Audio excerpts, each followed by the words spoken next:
നമസ്കാരം. കഴിഞ്ഞ കുറച്ച് വർഷങ്ങളായിട്ട് നമ്മുടെ വിദ്യാഭ്യാസ മേഖലയിൽ വന്നിട്ടുള്ള പ്രധാനപ്പെട്ട വാർത്തകളെ കുറിച്ചൊക്കെ നിങ്ങൾ വായിച്ചും കേട്ടുമൊക്കെ അറിഞ്ഞിട്ടുള്ള കാര്യങ്ങൾ തന്നെയാണ്. ഒട്ടനവധി നല്ല മാറ്റങ്ങൾ തന്നെയാണ് നമ്മുടെ വിദ്യാഭ്യാസ മന്ത്രി വി ശിവൻകുട്ടി ഈ ഒരു വിദ്യാഭ്യാസ മേഖലയിൽ കൊണ്ടുവന്നിട്ടുള്ളത്.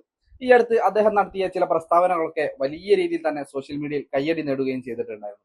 അതായത് നമ്മൾ കുട്ടികൾ ടൂർ പോകുന്ന സമയത്ത് ക്യാഷ് ഇല്ലാത്ത കുട്ടികളെ മാറ്റി നിർത്തുന്ന ഒരു സമ്പ്രദായം ഇതുവരെ നിലനിന്നിരുന്നു നമ്മുടെ സ്കൂളുകളിൽ. അതായത് രക്ഷിതാക്കളുടെ കയ്യിൽ പണമില്ലാത്തത് കൊണ്ട് പല കുട്ടികളും സ്കൂളുകളിൽ നിന്ന് ടൂർ പോകാതെ ഇരുന്ന ഒരു കാലഘട്ടം ഉണ്ടായിരുന്നു. പ്രത്യേകിച്ച് എന്റെയൊക്കെ ഒരു ചെറുപ്പ കാലഘട്ടത്തിൽ കയ്യിൽ കാശില്ലാത്തത് കൊണ്ട് ടൂർ പോകാതിരുന്ന കുറെ വർഷങ്ങളും ഉണ്ടായിരുന്നു. ഇപ്പോ നമ്മുടെ വിദ്യാഭ്യാസ മന്ത്രിയായിട്ടുള്ള വി ശിവൻകുട്ടി പറഞ്ഞ ഒരു നല്ല കാര്യം എന്ന് പറയുന്നത്, സ്കൂളുകളിൽ നിന്ന് കൊണ്ടുപോവുകയാണെങ്കിൽ എല്ലാ കുട്ടികളെയും ഒരുമിച്ച് ടൂർ കൊണ്ടുപോകണമെന്നും, കയ്യിൽ പൈസ ഇല്ലാത്തത് കൊണ്ട് ഒരു കുട്ടിയെ പോലും ടൂറിന് മാറ്റി നിർത്താൻ പാടില്ല എന്നുള്ള രീതിയിലൊക്കെ അദ്ദേഹം ചില നിയമങ്ങളൊക്കെ കൊണ്ടുവരികയും അത് വലിയ രീതിയിൽ കയ്യടി നേടുകയും ചെയ്തിട്ടുണ്ടായിരുന്നു. അതിൽ പുറമെ അദ്ദേഹം വിദ്യാഭ്യാസ മേഖലയിൽ കൊണ്ടുവന്ന ചില സുപ്രധാന മാറ്റങ്ങൾ എന്ന് പറയുന്നത്, ഒന്ന് പഠനഭാരം കുറയ്ക്കുന്നതിന്റെ ഭാഗമായിട്ട് സിലബസിലെ കാര്യമായിട്ടുള്ള ഒരു മാറ്റം വരുത്തുമെന്നൊക്കെ അദ്ദേഹം പറഞ്ഞിട്ടുണ്ടായിരുന്നു. എക്സാംസുകളിൽ അദ്ദേഹം നല്ല രീതിയിലുള്ള മാറ്റങ്ങളൊക്കെ കൊണ്ടുവന്നിട്ടുണ്ട്. കഴിഞ്ഞ ദിവസം ഒരു അഭിമുഖത്തിൽ നമ്മുടെ യൂത്ത് ലീഗിലെ പ്രധാനപ്പെട്ട ഒരു വനിതാ നേതാവായിട്ടുള്ള നെജുമയോട് ഒരു ഓൺലൈൻ ചാനലിലെ അവതാരകൻ ഒരു ചോദ്യം ചോദിക്കുന്നു. അതായത് വിദ്യാഭ്യാസ മന്ത്രിമാരായിട്ടുള്ള വി ശിവൻകുട്ടിയാണോ അല്ലെങ്കിൽ അബ്ദുറബിനെയാണോ നിങ്ങൾക്ക് കൂടുതൽ ഇഷ്ടമെന്നും, ഇവരിൽ ആരാണ് ഏറ്റവും മികച്ച വിദ്യാഭ്യാസ മന്ത്രി എന്നുമായിരുന്നു ആ ഒരു ചോദ്യം എന്ന് പറയുന്നത്. ഇതിന് കണ്ണടച്ചുകൊണ്ട് നെജുമ പറഞ്ഞ ഉത്തരം എന്ന് പറയുന്നത് അബ്ദുറബിന്റെ പേരായിരുന്നു.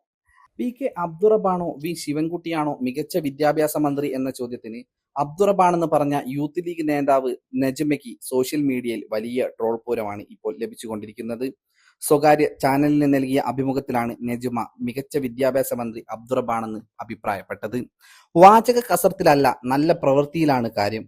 നിങ്ങൾ പെർഫോമൻസ് എടുത്തു നോക്കൂ, ഇതിൽ മുന്നിൽ നിൽക്കുന്നത് അബ്ദുറബ് തന്നെയാണെന്നാണ് നജുബ അവകാശപ്പെട്ടത്. ലീഗ് നേതാവിന്റെ പ്രതികരണത്തോടെ UDF ഭരണകാലത്ത് വിദ്യാഭ്യാസ രംഗം കടന്നുപോയ ദയനീയ അവസ്ഥകളെക്കുറിച്ച് വീണ്ടും ചൂടേറിയ ചർച്ചകൾ ഇപ്പോൾ നടന്നുകൊണ്ടിരിക്കുകയാണ്. 2011 മുതൽ 16 വരെയുള്ള കാലഘട്ടത്തിലെ കേരളത്തിലെ വിദ്യാഭ്യാസ മേഖലയെക്കുറിച്ച് നമ്മൾക്കൊന്ന് പരിശോധിക്കാം. പഠിക്കുകയാണെങ്കിൽ അബ്ദുറബിന്റെ വിദ്യാഭ്യാസ കാലത്ത് പഠിക്കണമെന്നാണ് ഒരു തലമുറ ഈ കാലഘട്ടത്തിലും അഭിപ്രായപ്പെട്ടിട്ടുണ്ടായിരുന്നത്. കാരണം തെറ്റുത്തരം എഴുതിയ കുട്ടിക്ക് വരെ ഫുൾ A+. വഴിയെ പോകുന്നവനും വന്നവനും നിന്നവനും ഒരുപോലെ വിജയം. ആ സുവർണകാലം എന്നും ഓർമ്മിക്കേണ്ടത് തന്നെയാണ്. കണക്കിന് 4 മാർക്കും ഇംഗ്ലീഷിന് 10 മാർക്കും വരെ വാങ്ങിയ കുട്ടി ജയിച്ചു കയറിയ അതിശയിപ്പിക്കുന്ന നാളുകളായിരുന്നു അത് എന്ന് പറയുന്നത്. ഫോട്ടോസ്റ്റാറ്റ് കടയിൽ തിരക്ക് സൃഷ്ടിച്ച കാലം. അധ്യയന വർഷം അവസാന നാളുകളിലേക്ക് എത്തിയിട്ടും പാഠപുസ്തകങ്ങൾ ലഭിക്കാതെ ഫോട്ടോസ്റ്റാറ്റ് എടുത്ത് പഠിച്ചു നടന്ന ആ കാലം. ഓണത്തിന് മുൻപേ നടത്തേണ്ട പരീക്ഷ പാഠപുസ്തകങ്ങൾ കിട്ടാത്തതിനാൽ ഓണത്തിന് ശേഷം നടത്തിയ സുവർണ നിമിഷമുള്ള കാലഘട്ടം. പഠിക്കുന്ന കുട്ടിക്ക് പാഠപുസ്തകങ്ങൾ എന്തിനാണെന്ന ചോദ്യമാണ് വിദ്യാഭ്യാസ മന്ത്രിയായിരുന്ന അബ്ദുറബിന്റെ ഭാഗത്തു നിന്നും ആ കാലഘട്ടത്തിൽ ഉയർന്നിരുന്ന ഒരു പ്രധാന കാര്യം എന്ന് പറയുന്നത്. ഇതിനെല്ലാം പുറമെ വിദ്യാഭ്യാസ രംഗത്തെ ലീഗ്വത്കരിക്കാനുള്ള ശ്രമം കഠിനമായി തന്നെ നടന്നിട്ടുണ്ടായിരുന്നു. വൃത്തിഹീനമായ മൂത്രപ്പുരയും കുടിക്കാൻ ശുദ്ധജലം കിട്ടാതെയും കുട്ടികൾ വലഞ്ഞ വർഷങ്ങൾ. എപ്പോൾ വേണമെങ്കിലും നിലം പൊത്തുന്ന അവസ്ഥയിലായിരുന്ന വിദ്യാലയങ്ങൾ, അടച്ചുപൂട്ടിയ സർക്കാർ സ്കൂളുകൾ, ഇതെല്ലാം UDF ഭരണകാലത്ത് വിദ്യാഭ്യാസ മന്ത്രിയായിരുന്ന അബ്ദുറബിന്റെ ഭരണ നേട്ടങ്ങളാണ്. ഇതിനെയാണ് നജുമ അഭിപ്രായത്തിലൂടെ മികച്ച പെർഫോമൻസ് ആക്കി മാറ്റിയിട്ടുള്ളത്. ഇനി 2016 മുതൽ 26 വരെയുള്ള കേരളത്തിലെ വിദ്യാഭ്യാസ മേഖലയെക്കുറിച്ച് നമ്മൾക്കൊന്ന് പരിചയപ്പെടാം. അധ്യയന വർഷം ആരംഭിക്കുന്നതിന് മുൻപ് തന്നെ കുട്ടികൾക്ക് പാഠപുസ്തകവും യൂണിഫോമും കൈകളിലെത്തിയ കാലം.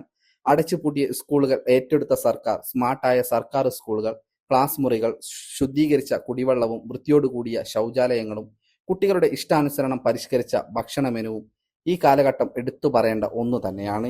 ഇത് വെറും വാചക കസർത്ത് മാത്രമല്ലായിരുന്നു. 10 വർഷത്തിനിടെ ആദ്യമായി പാഠ്യപദ്ധതിയും പാഠപുസ്തകവും പരിഷ്കരിച്ചു. ലോകത്തിന് തന്നെ മാതൃകയായി 7 മുതൽ 10 വരെ ക്ലാസുകളിൽ നിർമ്മിത ബുദ്ധിയും റോബോട്ടിക് സാങ്കേതിക വിദ്യയും പാഠ്യപദ്ധതിയുടെ ഭാഗമാക്കിയ സംസ്ഥാനമാണ് കേരളം. ഗാന്ധിവധം പോലെയുള്ള പാഠഭാഗങ്ങൾ വെട്ടിമാറ്റുകയും വിദ്യാഭ്യാസത്തെ ഹിന്ദുത്വവൽക്കരിക്കുകയും ചെയ്യുന്ന കേന്ദ്ര സർക്കാർ ശ്രമം ചെറുത്ത് കേന്ദ്രം വെട്ടിയ പാഠഭാഗങ്ങൾ കേരളത്തിലെ കുട്ടികൾ പഠിക്കുക തന്നെ ചെയ്യുമെന്ന് തീർച്ചപ്പെടുത്തി പ്രതിരോധം തീർത്ത നാളുകൾ. മുഗൾ ചരിതം, ഗുജറാത്ത് കലാപം, പരിണാമ സിദ്ധാന്തം, അടിയന്തരാവസ്ഥ, ഇന്ത്യ വിഭജനം തുടങ്ങിയ പാഠഭാഗങ്ങളാണ് NCERT വെട്ടിമാറ്റിയിരുന്നത്. ഈ തീരുമാനത്തിനെതിരെ ബദൽ പാഠപുസ്തകം ഇറക്കിയായിരുന്നു കേരളം മറുപടി നൽകിയിരുന്നത്. കൂടാതെ കുട്ടികളിൽ വർദ്ധിച്ചു വരുന്ന മാനസിക സംഘർഷങ്ങളെ മറികടക്കാൻ കൗൺസിലിംഗ് പോലുള്ള പദ്ധതികൾ കൊണ്ടുവന്നു. പണമില്ലാത്തതിന്റെ പേരിൽ ഒരു കുട്ടി പോലും വിനോദയാത്രയ്ക്ക് പോകാതിരിക്കാൻ പാടില്ല തീരുമാനവും ഈ കാലഘട്ടത്തിലാണ് വിദ്യാഭ്യാസ മന്ത്രി കൊണ്ടുവന്നിട്ടുള്ളത്. കുട്ടികളോട് ഇണങ്ങി നിന്ന് കുട്ടികളുടെ സ്വന്തം മന്ത്രിയപ്പൂപ്പനായി വിദ്യാഭ്യാസ മന്ത്രി വി ശിവൻകുട്ടി. നിലപാട് കൊണ്ടും പ്രവർത്തനം കൊണ്ടും മന്ത്രി കുട്ടികളുടെ ഇഷ്ട മിത്രമായി തന്നെ മാറുകയായിരുന്നു. ഇരുണ്ട നാളുകളെയും വെളിച്ചത്തിന്റെ നാളുകളെയും പൊതുജനം തിരിച്ചറിഞ്ഞു തുടങ്ങി. യൂത്ത് ലീഗ് നേതാവിന്റെ പരാമർശം സോഷ്യൽ മീഡിയയിൽ വലിയ ചർച്ചയായി.